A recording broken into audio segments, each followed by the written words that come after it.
Hey there, good looking people. For those of you who are joining me for the very first time, my name is Patrice Davis. I am the founder and CEO of GrantsWorks. GrantsWorks is a grant compliance consulting firm based in Atlanta, Georgia. Not only am I the founder of GrantsWorks, the consulting company, I'm also the founder of Ready, Set, Go Consult. And Ready, Set, Go Consult is a consulting business accelerator for people who want to launch, grow, or scale their own independent or freelance consulting businesses. If that's something that's of interest to you, please stick with me. I share information about ways that one can actually grow, scale, and scale their consulting businesses. I do that through Ready, Set, Go Consult, and of course here on YouTube. I try to share as much as I can. So I do have some information here. As you can see, the title of this episode or this particular, I also have a podcast. And so I'm going from episodes sometimes to YouTube live events. But the purpose of this particular YouTube live is to talk about the things that are preventing you from growing your consulting business. And I have some things here that I think are going to resonate. At least one of them is going to resonate. I have a list of 10. There are more reasons, but I do have a list here of 10. And I'll go ahead and go right into them right now. So some of these might sound, it doesn't matter how they sound. They are definitely going to resonate for some of you. So let's go ahead and jump into the first thing. So one of the reasons why your consulting business could be struggling is because you are not clear on the reason you're in business, your why. So your reason you're in business obviously is to make money. That's why people go into business. They're not necessarily, some may say, okay, I want to go into business because I love doing this hobby and therefore it makes me happy. However, it's not if it's just a hobby, you can continue to do it to make it so that it makes you happy, you feel satisfied in some way. However, you can turn that hobby into a business, and then it becomes a hobby that thankfully also generates money. Now, if you're in consulting and maybe you decided I'm going to become a consultant on a whim, like I did, and also you decided to become a consultant because you knew you had expertise, skills, experience, and knowledge that companies would be willing to pay for, then absolutely that's also a great way, reason to go in business. But why? What goes beyond the knowledge, what goes beyond the superficial. So for me, I'm in business because I have, yes, I wanted to make sure I was able to employ myself. Yes, I knew I had expertise that companies would be willing to pay top dollar for. But the bigger why is because I have some things I'm trying to accomplish. I have a plan that I'm trying to execute, and having this business is a part of that plan. That plan involves establishing a nonprofit to do some work, in the country where I'm from. For those of you who may not know, I'm from Jamaica, and there's some things that I want to accomplish in that country. And so having this business keeps me going because I'm working towards that goal. That's what keeps me motivated. When I have something to work on 2 o'clock in the morning. Thankfully, I have fewer of those 2 o'clock in the morning incidences. But the fact of the matter is, I have a reason beyond, just wanting to sell my knowledge, right? Your reason could be, hey, I want to make money. I want to make as much money as possible. That's completely okay. If that's your why and that's what you know is going to keep you going, that's going to help you push through those really hard times, absolutely, that's fine. But having something, a deeper reason for being in business is always going to be something that kind of propels you forward when times get challenging. And you will have challenging experiences. I'm also going to say that, the second reason of the 10 that I have here, and there are more, is that you're not clear on your services. When an organization, let's say you are, you specialize in organizational change. And when organizational change, to me, an organizational change consultant, because I'm not in that space, I need someone to really explain to me, what is organizational change? How is it applied? What are the benefits of an organizational change consultant coming in and doing his or her work? And even some information about the process, because that to me sounds kind of, vague and blurry. And so, if you're not communicating what you provide and the services in a clear way, it's not going to be clear to your prospective customers. So that's another reason why you have to be very certain that you're clear on the services that you offer. So, for example, for my company, Grants Works, again, we're a grant consulting company. I make it very clear who we serve, what we do, and I clearly say on the company website, grantsworks.com, we are federal grant specialists. So as soon as you come to the website, if you're interested in only foundation grants, you're probably going to click off, because you see the first thing on our site is that we are federal grant specialists. However, if you are interested in federal grants, then you're probably going to sit and you're going to pause. You're going to want to learn a little bit more, because what can this person do for me? If they say that they're federal grant specialists, what else are they communicating on their website that's clear about what they do? When I click on the services section, the services part of my website, when a person clicks on that page, they can see that I offer a number of services: grant research, grant writing, grant management, federal grant management training, compliance assessments. It's a number of things that are very, very clear when you go to my website, that what my services are. So the only thing that typically people want to know when they meet with me, if they've had a chance to really understand, or at least take a look at the services that we offer, is how I provide those services. And I'm always ready to go, right? I'm ready to say, this is how we start the project. These are the tools that we use. This is how we communicate, right? So making sure you're very clear about the services you offer is extremely important, because if you're not clear in your own head, you likely aren't communicating clearly to your prospective customers. And thanks so much to the person that gave me a thumbs up. If you have any questions while I'm going through all of this, or any comments, please drop them in the chat, and I'm going to make sure that I take a look at that. But yeah, I really, really appreciate that. Another thing is that you're not clear on your target market, and it stands to reason that, yes, absolutely, if you're not clear on your services and clear on what you have to offer, then it kind of makes sense that you're not clear on who your target market is. So I'm going to give you my example. I always want to rely on my example. I want to speak about other people's experiences, or what I think their experiences may be, because I'm not them. But I've been, and part of the reason I'm able to also talk about some of these is because I gained clarity over time. There were certain things that I did not do at all, but I gained clarity over time. So I knew the reason I was in business. So I didn't have any issues around that clarity.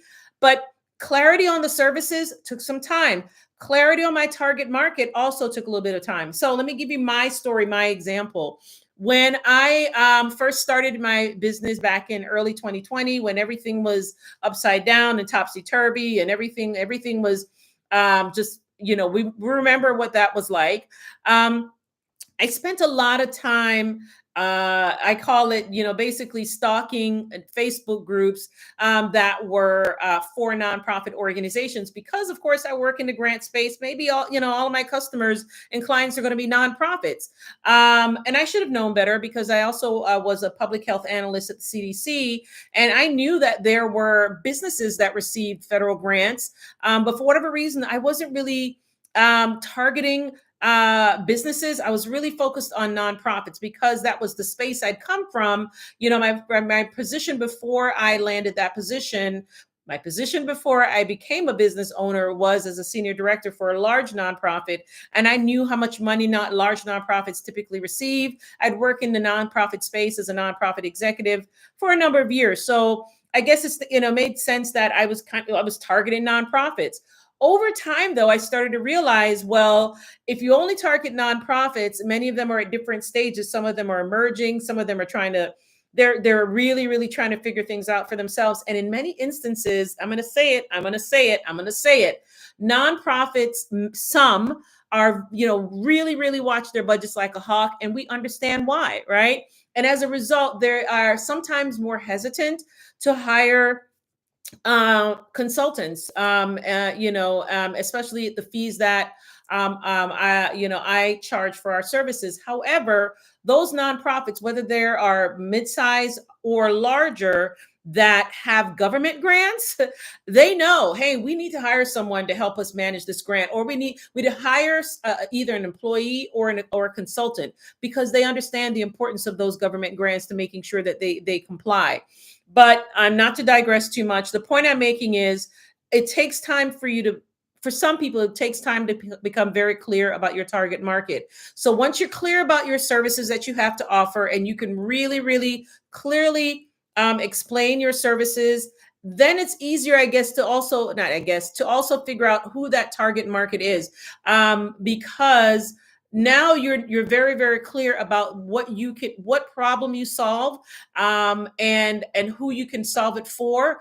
And once you're able to communicate that very clearly, whether in social media posts, in white papers, on blogs that you may have on your website, maybe you're hosting webinars, whatever it is you do to kind of get the word out about your company and your services and your expertise.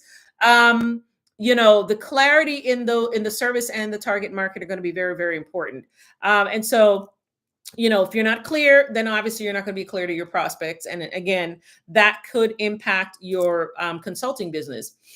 So the fourth reason is you haven't thought through how to make the service smooth for the client. So now you're clear on your services, you know exactly who your target market is, but the way you deliver your service is, I always use the word clunky. And, for example, what are you doing? Are you really thinking about how the service is delivered from the client's point of view?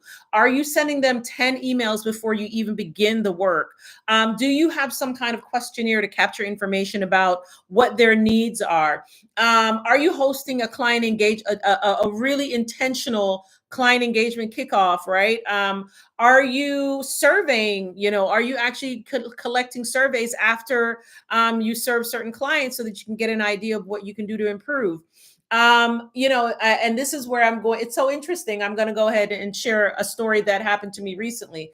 So we're used to getting, all the 5 stars on our services from our clients, but recently, and this was and I'm giving you an example, I'm actually showing that I'm growing as a business owner. My business is certainly not perfect. We've got a really good foundation, but it also shows, what I'm going to also reveal is the benefit of getting feedback from your clients. So always had 5-star reviews, whether it's the training a customized training we create, or service we deliver to a client over a short project or a multi-month retainer, whatever the case may be, we always typically get very, very high stars on our services.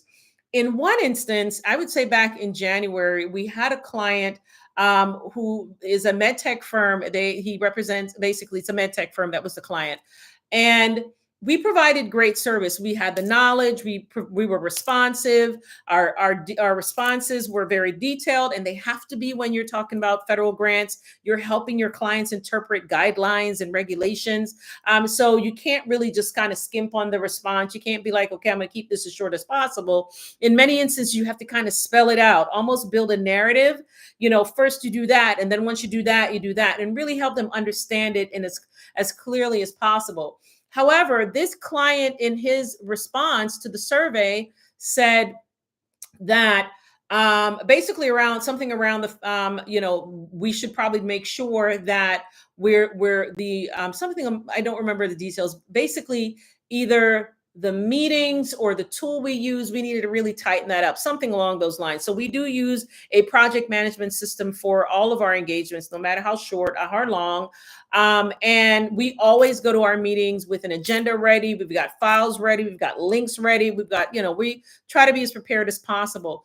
But basically, this particular client said something around the lines of, we need to make sure that that as we're going through the meetings, that we try to keep it as what's the word? I can't think of the proper term. I wish I had the actual quote.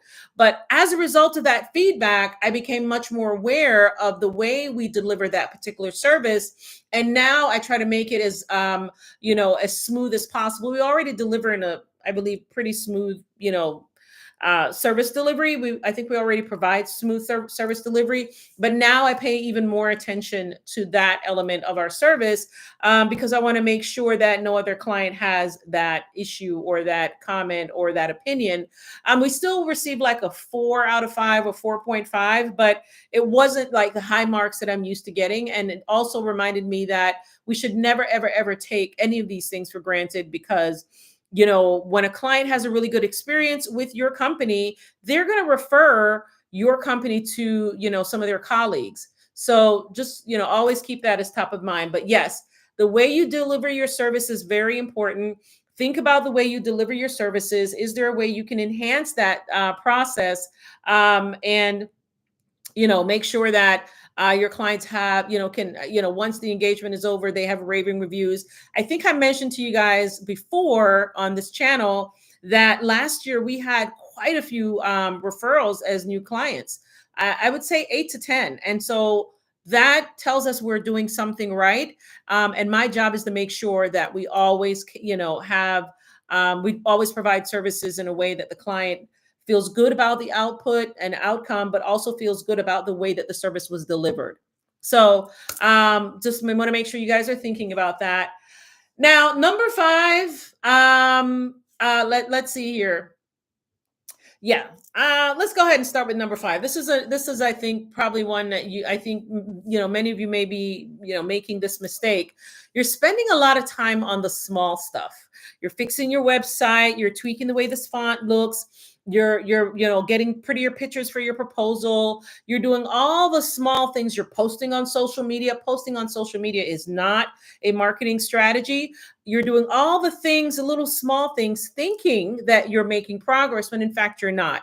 You're making progress when you're actually trying to generate more and more leads to turn into prospects who can actually turn into clients, right? So just know that all those small things that I'm telling you, I'm guilty of it myself. Sometimes I'll go to my website and I'll say, oh, I want to make that small little tweak. Let me make this tweak. And there are tweaks that I could make all the time.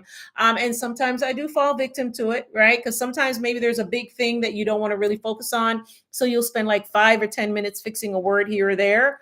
And so I think we all do it, but if you're doing it and you're early in your business and you're probably spending way too much time on that, then that is definitely compounding and leading to your business not being as successful as it could be, right? So if you're spending time on the small stuff, not the activities that actually bring in revenue, then it's time to make that change. All right, number 6 is gonna probably hurt a few folks. It's gonna hurt a few folks. It's gonna hurt some folks, but I'm gonna say it anyway. You are spending time attending all the workshops, all the networking events, all the free webinars. You're joining all the associations and all the things. You're going through all the trainings. And all the things are great for gathering information. Absolutely, right? You got to gather the information. But if it's not actually bringing clients in the door, like actual paying clients for your business, then it's we got to think about how effective it is. Now, I do believe that there's some webinars and different types of workshops and absolutely networking events that one should engage in, because you want to keep your knowledge fresh. Make sure you're engaging in the professional development that's going to really elevate your knowledge and your skills and your expertise. And you definitely want to attend a few networking events. I know I'll be doing a lot more conferences this year, but I'm going for a specific purpose to do a few things. Number 1, speak with some decision makers. Number 2, actual decision makers. Number 2, set up an exhibit. I actually have, some like those stand-up things. I don't remember what they're called, but set up maybe a table in an exhibit booth, whatever the case may be. My goal is to go speak to some decision makers, make sure more and more people know about the business. I'm not going to just rub elbow. What is it? Rub shoulders, even though that is important. I am learning how important relationships are. I'm going to tell you guys now, I'm going to admit it. I'm one of those people, keep your head down, get the work done, execute person. And as a result, that makes me very, what's the word? Competent. in a lot of different areas, because I'll focus until I figure out a solution, and then when I do it, it's done well. However, I'm learning that, that's great in terms of execution, but you also need to build relationships and really get better at that. But if there isn't too much of an imbalance and you're focused too much on building relationships, attending all the events, participating all the workshops, all those things, then you're not really working on your business. You're really just gathering information rather than actually working on building and bringing paying customers in the door. So that may be a little touchy for some of you, but it is what it is there. And then number seven, you haven't found a way to stand out from the crowd. And I've talked about this on a number of occasions, but it really is important. If there are already a lot of organizational change consultants, what makes your organization different? If there are already a lot of DEI consultants, and there were quite a bit, I'm not sure how many are around now, then what makes your firm different from any others? If you are one of many cybersecurity consultants, what makes your firm stand out from the others? For example, with me as a grant consultant, what makes my firm stand out? I tell them straight up, we specialize in federal grants. All right. So that's one of the ways we stand out. Other ways that I stand out is I actually write blogs and publish them on our website. We haven't written a blog in a while.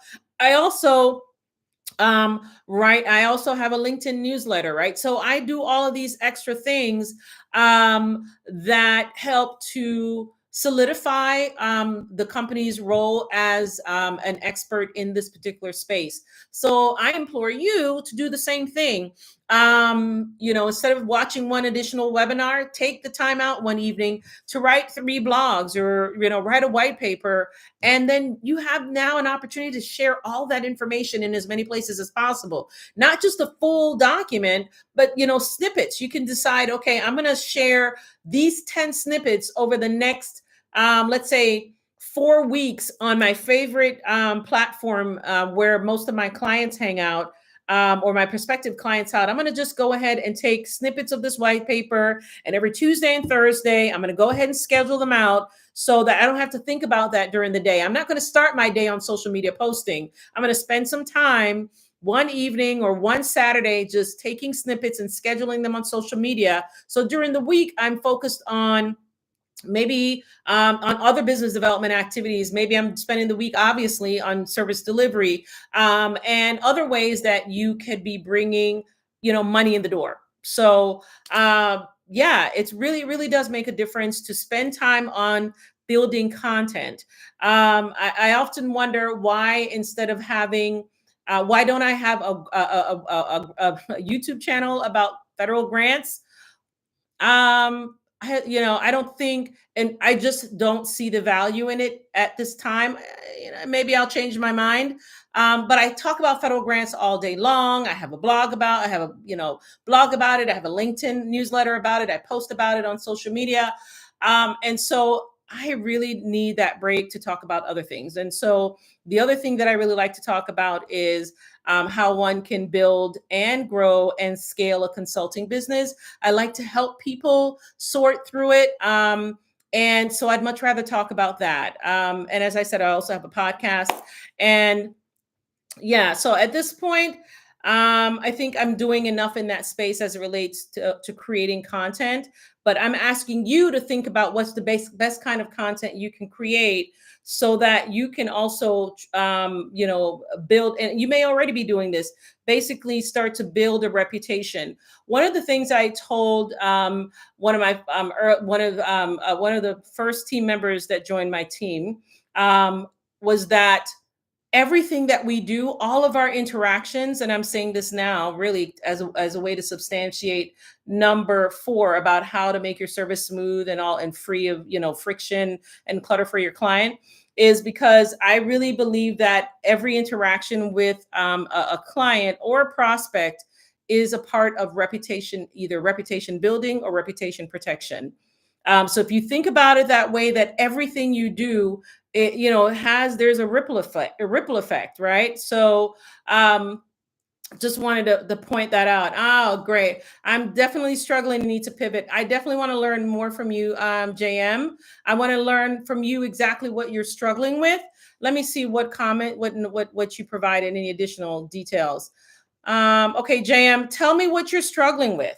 Before I move on to number 8, tell me what you're struggling with specifically and why you think you need to pivot. Drop that in there. Anyone else, if you have any thoughts or questions about it, please share that with me, and I will try to, I'll definitely offer my thoughts based on my experience, and hopefully, somewhere in there, you'll find something to help you with making that pivot. I'm going to move on to number 8 while I wait for your comment to come through. But yeah, so now the next thing is number 8. You are not tooting your own horn. You got to toot your own horn, guys. It's your business. You worked hard to build it. And, you're not going to be able to bring clients in the door if you're not finding ways to promote your business, right? Many of you, several of you who watch this are going to be tired of hearing me say this. I heard it from someone else. This is not my own quote, but I heard it and it just resonates. And so I say it every time I get the chance, that you cannot sell what you do not promote. You don't promote it, you can't sell it, right? So a lot of people are they're scared to come out. They're scared to do things out in public. Like the thought of posting about their services in LinkedIn or some other relevant place is terrifying to them. The thought of coming on YouTube to talk about their business or their expertise is terrifying to them. And I can certainly understand that. Everyone has their comfort level and the things that they have to work through. But maybe, this kind of public, discussion about your business isn't the way for you. Maybe there's someone else. Maybe you have a partner and your partner is better at communicating the value of your business or being a promoter. And so that's another approach to take, right? I provide leadership. Okay, great. Okay, good. When people ask me the cost of my services, let me go. I'm going to expand this. I want to see this. Thank you so much, Judith. Let me go ahead and open this up. It says here, when people ask me my cost of my services, and providing a brief description of what services I provide leadership development, coaching for entry-level staff, and grant sourcing. Okay, good. So there are a couple of things to consider. It could be your market. It could be, and here's why I did. Okay, good. Thank you so much. Here's why it could be. So there are a couple of things to consider. That target market that you've identified needs to be a target market that, number one, understands the value of your services. Number two, understands that your services, you must be compensated appropriately for those services. And sometimes the way that you do that is through educating your prospects. So I'm going to give you an example. Let's say you are having a sales call with an emerging organization. You said that you provide leadership development for entry-level staff and coaching for entry-level staff and grant sourcing. Okay, there are a couple of things to consider. When I think about leadership development coaching for entry-level staff, I'm thinking if I'm a business, right, and I have an entry-level employee, I want to know who is paying you, because is it the entry-level staff that's paying you, or is it the business? Because if I'm a business owner, am I going to pay for a consultant to coach an entry-level person?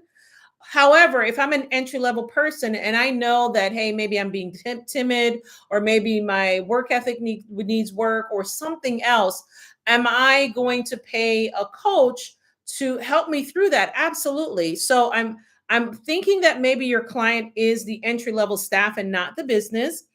And you said also grant sourcing. So I don't know if you work with nonprofits. I'm going to go now back to my example that I was going to give you guys. So let's say, for example, I've had to, when I first started my business, a lot of the first prospects that I spoke with were, I would call them early stage executive directors of nonprofit organizations. In some instances, they were what I call emerging. I don't like to use the word new, whatever. They are emerging organizations. They're just getting their footing. And Some fully understood, hey, I need you to help me get ready for grants. And so they would pay the fee that I quoted. My fees were very low then, though. I got to let y'all know that. That's number one.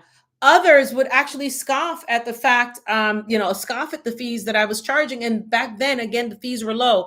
They don't yet understand the value of the services that you're bringing to the table. And so here's what I do all the time, and I highly recommend that you guys do this. Educate your prospects, either on a sales call or, as I said, blogs on your website. Take the time to learn, not necessarily learn, take the time to write, even if it's just 3 or 4 paragraphs, and that's fine. 3 or 4 paragraphs about your industry. Maybe there's a trend in your, going on in your industry and you want to write about it. Maybe there is, some kind of ruling recently that is going to impact your industry. Maybe there's some kind of legislation. I'm not saying you got to dig into that, because I fully understand nobody really wants to dig into any legislation if they don't have to. But maybe there's just something going on in your industry. Take the time out to really think about what you feel about this trend, about this change, about this, whatever it is, and literally just start writing. Just start writing your thoughts and opinions about it. Then I want you to use whatever app you use to edit your grammar. Get the free version of Grammarly if you're concerned about your writing. Do something to make sure that what you write is cohesive and is ready to be published on your website. I'm hoping you have a website.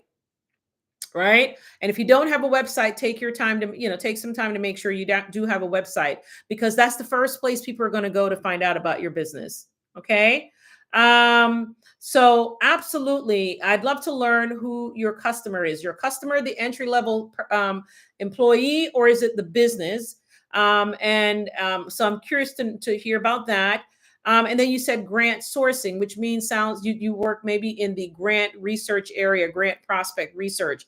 In terms of grant sourcing, there are organizations and companies that are paying, they're very interested in identifying grants. So, just want to make sure that, I highly recommend that you focus on that, because, they really want to know where those grants are. Everybody understands grants are, funds that you don't have to pay back. Now, I do want to take some time to focus on something really important. So, and I don't know if this is the case with you. So you have business grants that are being announced by a lot of companies and foundations. FedEx has a business grant. The company that does I can't remember. Just a whole bunch of different companies offer business grants, 5,000, 10,000, up to 25,000, even $100,000 grants for businesses, right? And so you have those kinds of grants. You also have grants that funding, grant makers that are foundations that typically fund nonprofit organizations. Specifically, they only want to give their funds to 501c3 charitable organizations. Those are your Robert Wood Johnson foundations, your Hilton Foundation, your Skoll Foundation. All of these foundations, they basically exist to, one of the things they do is award grants to nonprofits. Then you also have federal, state, and local government grants. And again, those are primarily for nonprofits, for businesses, for school districts. Basically, it's a broader base of grantees. And so I guess the point I'm making is maybe mix up the type of grants that you're sourcing. So maybe think about that. Thank you so much, Judith. I appreciate it. Mix up the types of grants that you're sourcing. Maybe even mix up the types of the market that you're typically providing the service for. But so I'm hoping that you find that helpful, and thank you for responding and letting me know that it was helpful. I appreciate that. Now, another thing is I'm going to go back to not tooting your own horn. If you have a business, you must promote your business, but do it in a way that's effective. I'm going to give you another example, y'all. The other day, I'm on a webinar, and and there were people in this webinar. There were hundreds of people in this webinar, and you know what they were doing? Some of them were doing. They kept dropping, "My services is this. My flyer is attached. I dropped a comment in the chat about my services." I mean, they were constantly doing that on a webinar of about 300 people, thinking that doing that was somehow going to pique someone's interest enough to say, "Let me go check them out." Um, that's giving off a different kind of energy, or not the energy you probably want to give off. You've got to find ways to effectively promote your business, making sure that you build that thought leadership, writing and communicating some of the things that you write, and whatever else you typically do, or one would do in your industry, specifically your industry, are going to be ways that are going to be more effective. They may not. Sometimes, you won't see the impact for a couple of months, but trust and believe, once you start sharing information about your services, what makes you stand out, your thoughts about a particular area, it takes some time before you actually start to build that foundation as being considered a thought leader in your space. So just want to make sure you're thinking about it, you're doing that, but using that thought leadership to promote the business. Host webinars, y'all. Host free webinars. Webinars aren't dead. I just hosted one earlier today. And just, find ways to maybe speak for no cost at an industry conference. Maybe if you have the funds available, set up a booth at a conference, right? So all of those things, definitely do it, right? If it works for you, if it's within your budget, and it's the norm for your industry. Sometimes you don't want to do things that's outside of the norm for your industry. Just because it's the norm doesn't mean that you have to do that. Maybe doing something to shake things up is what's going to help you stand out, as long as it's not obscene or vulgar. You should be fine, but stand out in the way that feels comfortable for you. I only have two more to go. So number 9, your pricing communicates lack of experience.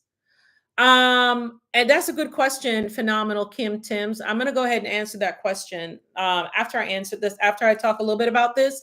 So if your pricing is too low, guess what it communicates? It communicates either this person is a beginner, and so I don't know if I can trust them with this big massive consulting engagement I want them to take on, or want someone to take on. This person may not really know what they're doing, and so that's why they're charging such a low price. Or number 3, those are the two that I'll stick with for now. But if your pricing is too low, it does communicate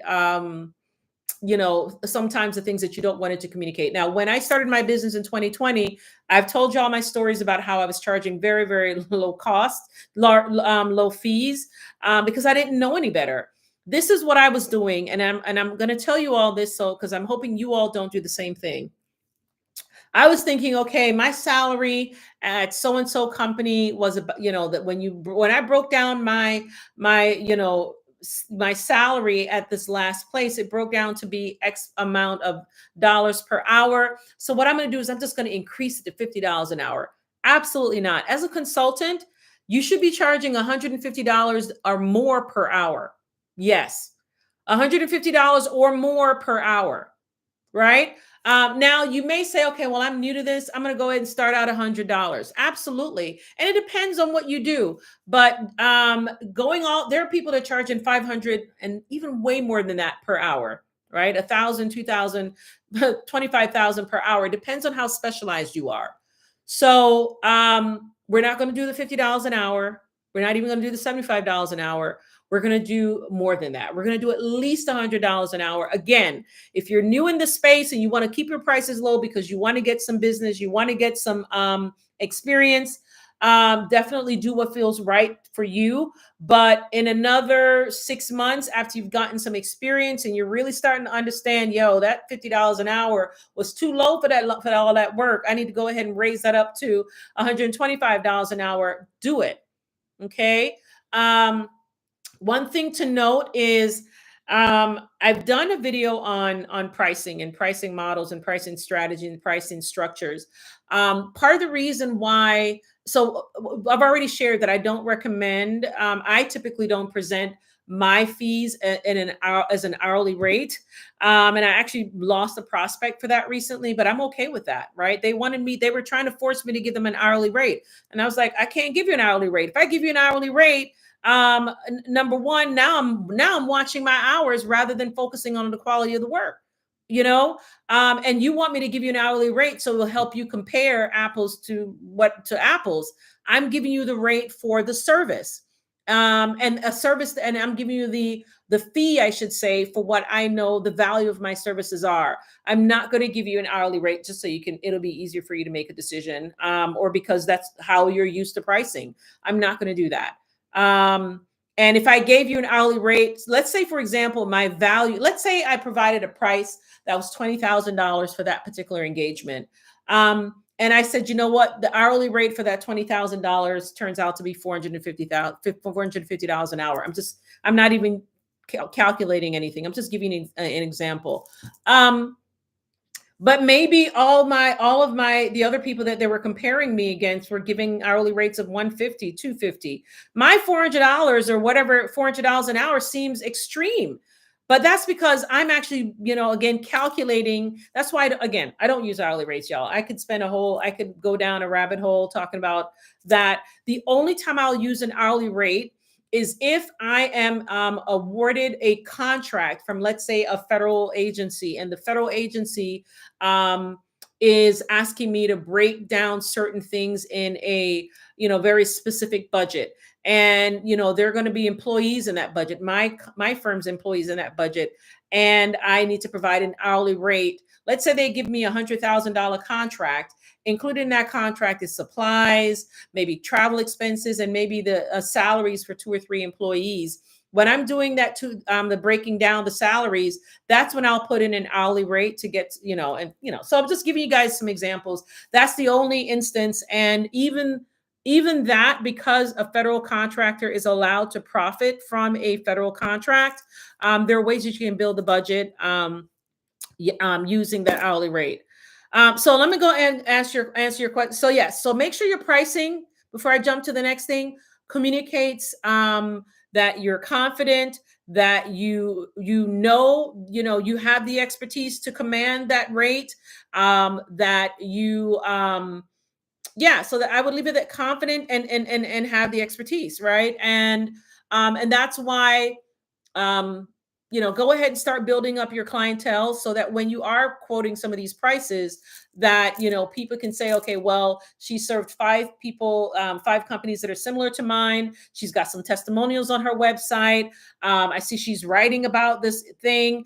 If they're looking at all of these variables, and they're coming to your website, they're checking out all the things, and they see that you're asking for a certain price, it makes them feel a little bit more comfortable about your ability to actually deliver the services.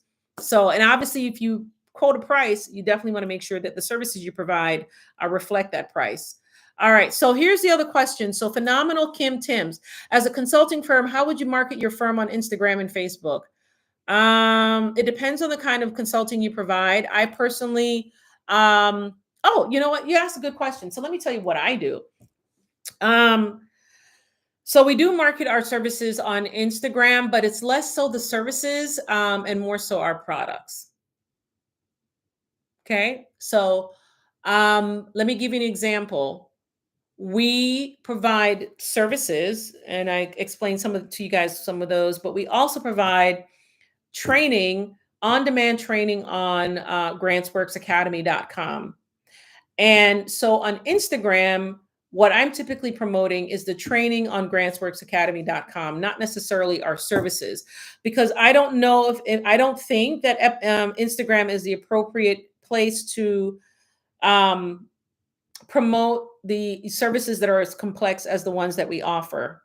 So as a reminder, we provide federal grant compliance consulting, and ain't no reels, ain't no, none of those things is going to be enough. It's going to adequately explain the service. I'll leave it at that, because that's typically how we typically use Instagram. I just use it to market our products. If I were you, though, there are certain. I'm glad you. Now you got my wheels turning, because now I have another thing. So let's say you have a service that's pretty simple to understand. It's a low dollar service, at least certainly less than the other services. That is one I would focus on marketing. 1, perhaps 2 very simple services on Instagram. Here's why. We also offer we don't provide it as much.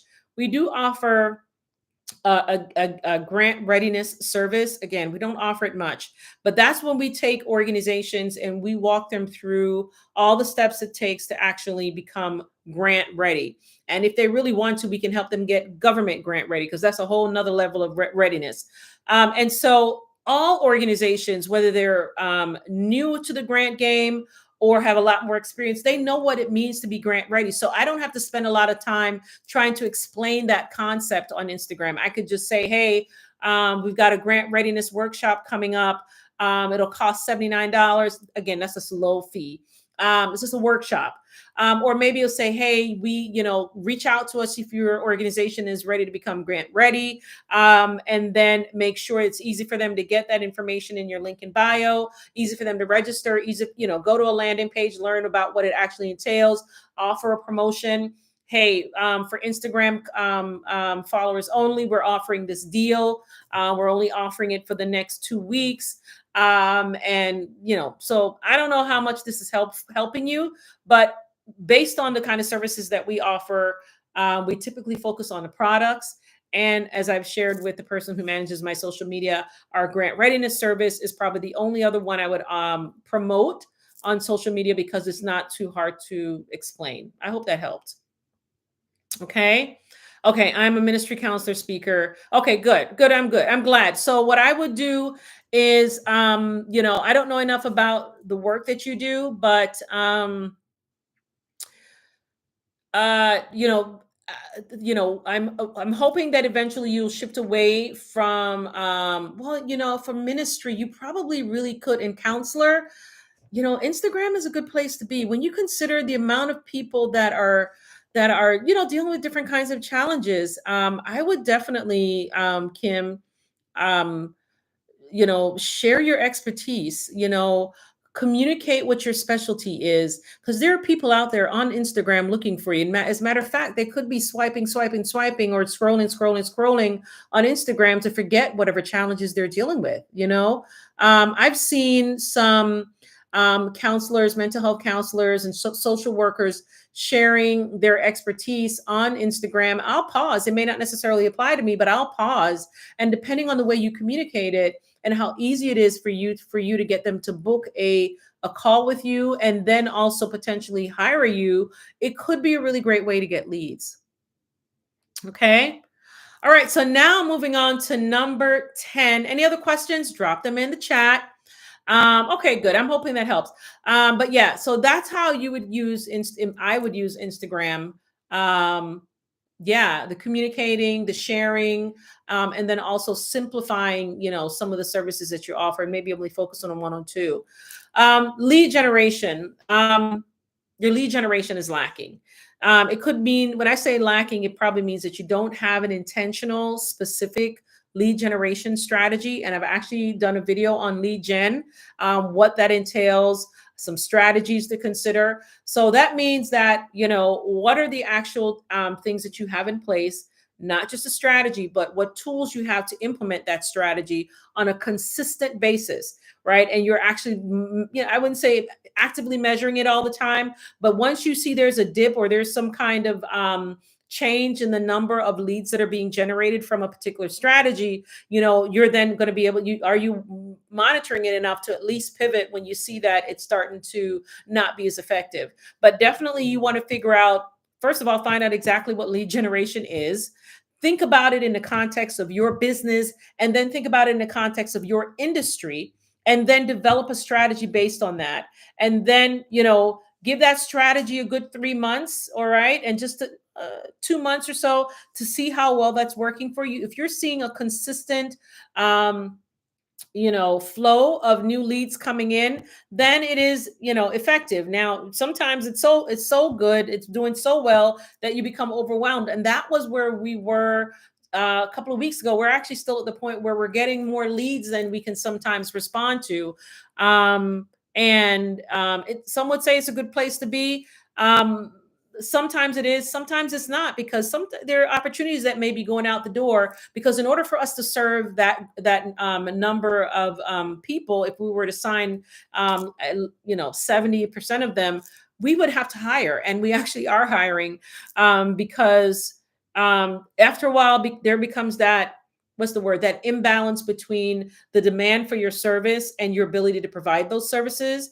And so, as a business owner who's only been doing this for 4 years, I'm trying to figure out that balance. And and I enjoy it. Thankfully, I'm glad to be in a position where our service isn't in demand, but at the same time, I want to make sure I want to be able to sign as many people as possible that are serious about the work that we would do for them and have the money to pay us. But what we definitely want to make sure that we have the resources in place to do that. So, any other thoughts or questions? I am here for another couple of minutes.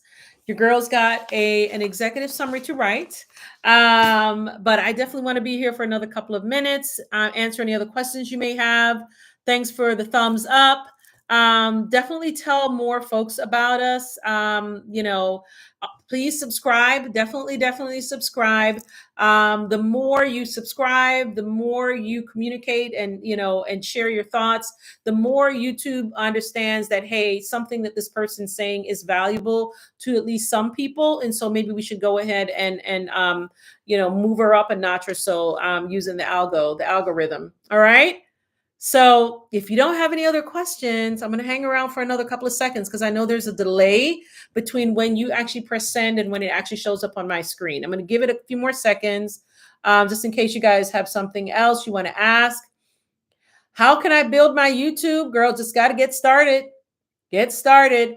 Figure out what you really want to talk about. There are a lot of videos out there. I am far from a YouTube expert, far from it. What I am is a person who is committed to showing up every Thursday and sharing what I've learned, in a way that hopefully is helpful for all of you and is valuable. And so I would watch a couple of those videos by those people who are really killing it on YouTube, and see what they recommend. And then see how much of what you're learning from them actually applies to you, how much of it feels good for you. Like, in other words, you're not going to write it, you're not going to talk about a subject that doesn't feel right. It actually kind of ties back to what I was saying earlier, why I'm not doing a YouTube about federal grants. I love federal grants. I love what I do. I love serving our clients. I don't know if I want to do a whole YouTube channel though about federal grants. Right. So I'd rather talk about something else. And that is, of course, how to run a consulting business. I enjoy doing that, because as I'm learning, I'm able to share my learnings with you all. Okay. I also like talking about the things that I talk about on my podcast, Age Has No Limit. Those things I actually enjoy. I think, Kim, the more you enjoy it and really feel passionate about a topic, the less it will feel like work. So to be honest, at around 6:32, I looked up and I saw my reminder. I was like, oh, that's right. I've got my YouTube live. And I already had my notes ready to go. But I didn't feel like, oh God, I gotta go do this YouTube live, because I enjoy doing this. So my only advice is to make sure you talk about something you enjoy, something that doesn't feel like, drudgery, something you don't mind showing up to do consistently, and just be consistent at it and be yourself. And I'm going to end by saying something that I've shared with you all, I think before, but I'm going to share it again. I say be yourself very easily, but I'm going to tell you, it took me some time to figure out who myself was, after covering up, and being someone else in corporate or being someone else as a mom. So I'm now starting to really feel comfortable, um, you know, talking the way I want to talk, using all of my natural mannerisms, being as animated as I truly am. I'm very animated. I might talk about federal grants. I am a compliance nerd, but I'm also very animated and loud and sometimes even vulgar, right? That's who I really, really am. And it's taken me some time to feel comfortable in my skin again without covering myself or trying to be someone else. So if that's not your issue, Kim, by all means, be yourself, talk about what you like, and it will come naturally and it will feel, and you'll actually enjoy it. All right. Hey there, Yo Astro. Nice seeing you again. I'm heading off. Thanks for everyone that showed up. I will be back next week to talk about the 6 books that really help to, catapult the growth of my business. I'm looking at a couple of them now. I'm going to have all 6 of them next to me next week. And I'm going to have my summary of each book to talk and to tell you why that book impacted me and helped me truly, truly um, um, develop the confidence and all the things. I was already a pretty confident person, but at least confidence as it relates to being an entrepreneur, that's something that's developed over time. But yeah, I'm looking forward to talking to you guys about that. I didn't get a chance to do it a couple of weeks ago. As I shared in my email, I was in DC, didn't have time to pack the 6 additional books on top of the 3 books I traveled with. And so I'm ready to talk about it next week. All right. Thank you guys. Have a wonderful night. And, thanks again for showing up and spending some of your evening with me. Bye.